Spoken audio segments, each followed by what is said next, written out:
What's good, y'all? I know it's kind of late, so appreciate y'all who are able to jump in. But I wanted to share something based on this DM I just got from this sister who's trying to make it work. Her boyfriend of 4 years, they betrayed her. They got, I think 2 or 3 kids. But anyway, moral of the story is this. She hit me up and was like, D, I know you've been through a lot yourself, and so I appreciate your perspective. And you're one of the few people on here who champion making things work, restoring relationships, all that good stuff. And she was just struggling with it because she took her man back, but she's having second thoughts.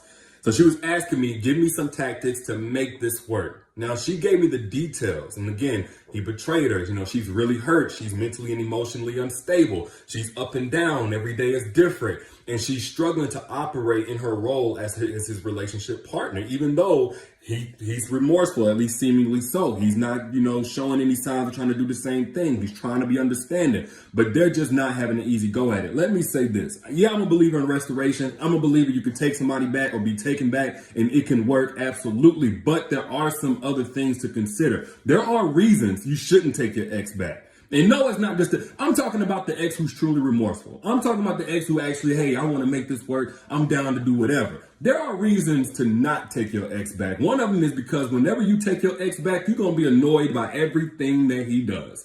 Every little thing that he does is going to turn you off. Put on down in the chat if you can relate. You may have a little moment where you feel like, maybe we shouldn't give up on this. Maybe we should give this another go. Maybe I understand that he was in a certain space and he did what he did and I can give him a chance to prove that ain't really where his heart was at. But now that in love feeling is gone. That in love feeling that had you overlooking a lot of whether it be his red flags or your pet peeves and stuff like that, that's gone. The benefit of the doubt is gone. Everything is gone.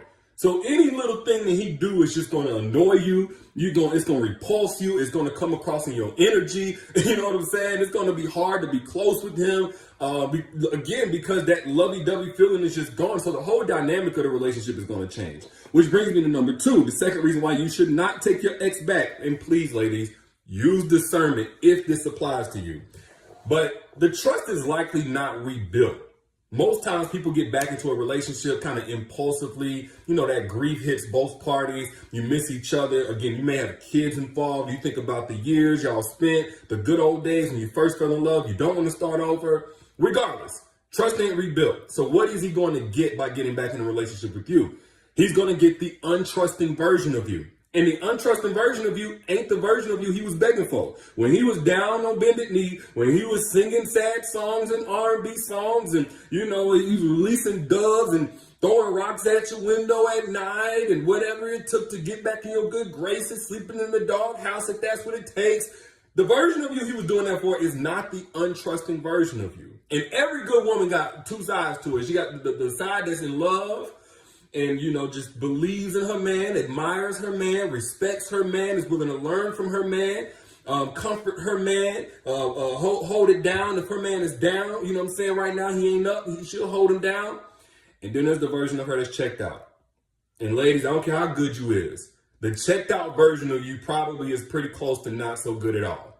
Let's keep it all the way real. The checked out version of you is probably a little bit disrespectful, distant. You know what I'm saying? It's again, annoyed. That goes back to the annoyed thing, but the checked out, untrusting version of you ain't friendly. The jokes ain't funny. You don't want to be around that person whenever you don't trust them, which is going to in turn make you trust that man even less because you're not treating him with the best of you. You're not treating him according to the things that he was expecting and wanting whenever y'all first got together, which is going to make it even more of a challenge to rebuild that trust. Now, third reason that you should not take your ex back, and again, this is if this applies, okay, is because more than likely he's going to be too relationship focused. A lot of times whenever a man gets another chance to make things right, he jumps back into the relationship and he goes full relationship mode, whatever it takes. More quality time together, more cooking, more cleaning, your bills paid, your feet rubbed, your back rubbed, whatever you need. He'll speed life into you and he's just relationship. When the source of whatever it is that he did to break the relationship was internal. Like the most effective route to making a relationship work, to healing together without hurting each other, like I've always talked about, like I've had to do in my own life, is for each person to go individually into themselves and rework some things so that when they come back together with their relationship partner, then the relationship can work. Not to go relationship, but to go internal. So the moment he come back in and thinking, how can I please you, please you, please you, he already off on the wrong foot. While with good intentions, he already starting off wrong. He need to be going, how can I fix me, fix me, fix me? So that's actually dangerous ground for you to come back in and try to jump right back in to vulnerability with. The fourth reason why you should not take your ex back is because now the environment, just being with him, really, him by himself is an environment, but it's triggering for you. You're going to have a plethora of triggers, and it's not going to make sense to him. It's probably not even going to make sense to you. And put I down in the chat if you can relate to this. If you've ever been hurt, your whole world turned upside down, look, the smallest thing could be a trigger. A name of somebody, furniture, a restaurant that you drive by, a movie scene, smells, colors, anything can trigger you, send you spiraling. This is why it's safest to actually be alone for a while after a hurtful relationship, because you can have time to not only get to know your triggers, but get to know how you can come down from those triggers in a safe environment without pressure to love somebody or jump into this relationship role or anything like that.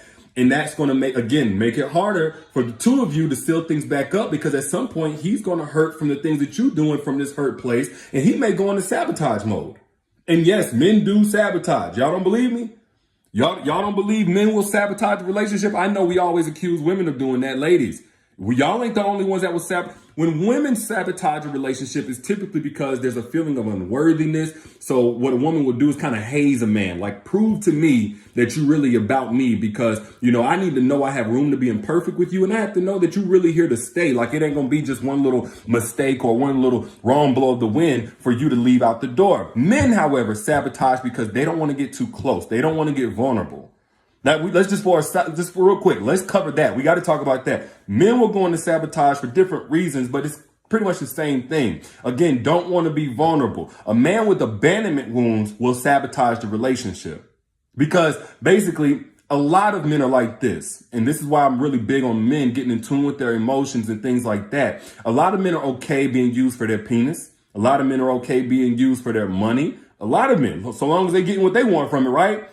But when a woman comes along that sees their soul and says, I like you as a person, without the jewelry, without the sex, without any type of trips of it, I like you as a man, your heart, your intentions, your values, your goals in life, your resilience, your strength. I like you as a man.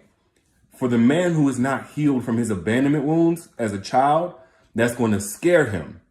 Because what you're saying is, I see the real you and I love you. And he's not used to that. He don't even believe in that. Why? Because as a child, when he was the most vulnerable any of us can be, because as a child, you're literally dependent on your parents. When he was the most vulnerable that he could possibly be, the people he needed the most abandoned him. Somebody abandoned him. His dad, his mama, his guardian, somebody abandoned him. So what he will do is he will self-fulfill the prophecy that at some point you're going to abandon him too. And he'll do things to make you dislike him, whether he just withdraws or whether he gets really negative or whether he starts wilding out, etc. A man will self-sabotage in that type of way.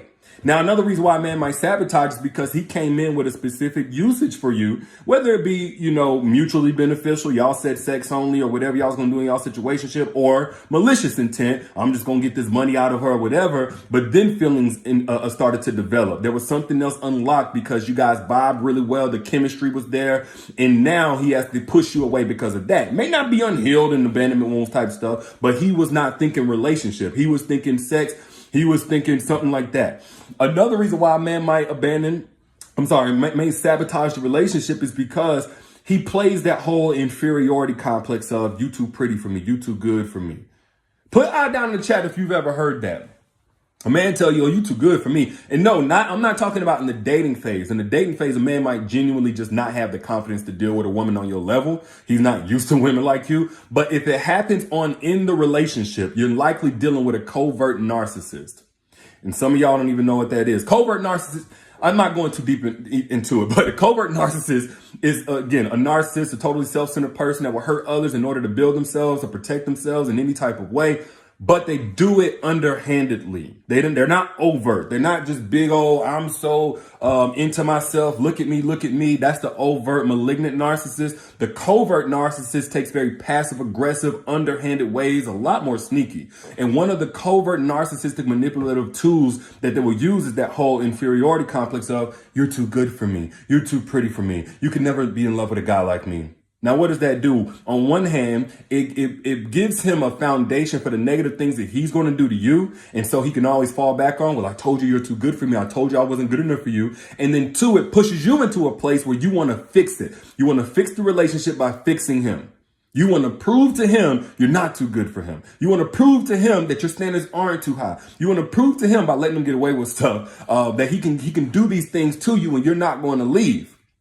And then fourthly, a way that men sabotage a relationship, like I said before, or at least a reason why, and this is very specific, again, back to what we was talking about, the X, is because now there's new resentment based on what he had to do to get you back. I know this is really weird, but sometimes a man will do all of that begging and crying and whatever it takes and talking to your sister, your mama, your bestie to get you back. He'll do all of that, but it's from a place of grief. It's from a place of guilt and shame for what he did, right? It's not truly how he felt, but that guilt and that shame was eating at him so bad, he was willing to do whatever, look however, in order to get you back. But then once he gets you back, he feels indignified about what he did to get you back, and now he wants to settle the score. Does that make sense to anybody? I know it's a little bit complicated, but this is one of the complications with dealing with your ex. Not that it can't work. I'm just giving you something to be aware of. And all it comes back to is neither one of y'all are really ready for a relationship again yet with each other yet. Emphasis on yet, because if first off, when the person breaks the relationship, more than likely they broke the friendship. You can't jump back into a relationship with somebody. You ain't even friends with him no more. That ain't even your friend. That's what's going to go through your mind. Is that you don't even do the kind of thing you do to somebody you like, much less talk about you love and you want to build a life with and whatever. That y'all ain't even friends. So before y'all even get back into relationship mode, there needs to be a whole friendship, a whole acquaintanceship reestablished all over again. And at this point, you would be better off taking some time to heal while he takes some time to evolve. And that's not an easy, simple, overnight process. It takes time. As a matter of fact, I think every evolved man is still evolving, but I'm talking about the type of evolution that makes the relationship safe for you to start back over again in, where the ego is not there on his end. You know, the patience and the understanding is there. The selflessness is there so he can support you as you continue healing. And while on your healing journey, you learn boundaries. You've gotten certain strategies in order to come down from your triggered state. So that way it's safe for you to come in. And that way, whenever that man starts showing that he's evolved, you can receive that evolution. You can receive that love and not push him away. And then he can understand that when you're not able to receive, not to personalize it. And so that's, again, the complication. But of course, it'll also show whether or not that man is willing to evolve at all. Sometimes if you don't give a man exactly what he wants, he'll show you his true colors. Amen, somebody. Amen, somebody. When you don't give a man what he wants, when he wants it, a lot of times that will reveal his true colors. So you might take this time and say, hey, I need to heal, X. I need to heal. I need to get me right. It's better for both of us. If there's a potential us in the future, I need to get me right. And then he may show you that he was never right for you to begin with. He was only compatible with the broken version of you, or the version of you that didn't know that he was capable of breaking you. And then you can just heal by yourself and prepare yourself for an evolved man. Now, this is the part where I see a lot of y'all go wrong. Because you do all of this work to heal, you do all of this work to self-love, and then you repeat the cycle with somebody who's going to do you just like your ex did you, and your ex's exes did you, et cetera, instead of getting in position for the evolved man who's done the same amount of preparation for a healthy relationship that you've done. Now, if you want more information on that, I did a whole hour-long plus masterclass for free on the secrets to making evolved men crave you. If you want access to that, go ahead and get access tonight before this comes down. The link is right here in this comment. Click the link, secrets to making evolved men crave you. I pinned it right here for y'all. You can also get it at the caption. The link is also in the caption. Whenever you back out, get access to the strategies. I mean, over thousands of women have already testified that this stuff is super effective. And within the first 24 hours, you can see results. Click the link, get access to the free masterclass if you want an evolved man. But back to what I was saying. Yes, I believe in restoration. I believe my marriage has been restored. I believe in restoration. But I'm also aware of the reality that sometimes restoration is not wise. Restoration is not possible. You can't restore everything with everybody. There are some environments that you can't go and heal in because they're still trying to make you sick. There's some people who aren't ready for that. And honestly, if the two of you are not ready, then you need to take a step back and say, you know what, let's not repeat the same mistake over and over again by jumping into something strictly off of emotion instead of coming into something off of proper preparation. So be very wise, be discerning. There are some reasons you should not take your ex back, even if he has changed. But those are just my thoughts. Y'all let me know, man. Did y'all get anything from this? If you did, if you got something from this, share this right now for somebody else in your timeline to be blessed the same way that you got blessed. Share this right now. And also, if you're in the market for an evolved man, click the link that's pinned right here. Click that link, get access, or click the link in the caption, whatever, to my masterclass, Secrets to Making Evolved Men Crave You. So you ain't got to keep repeating these patterns.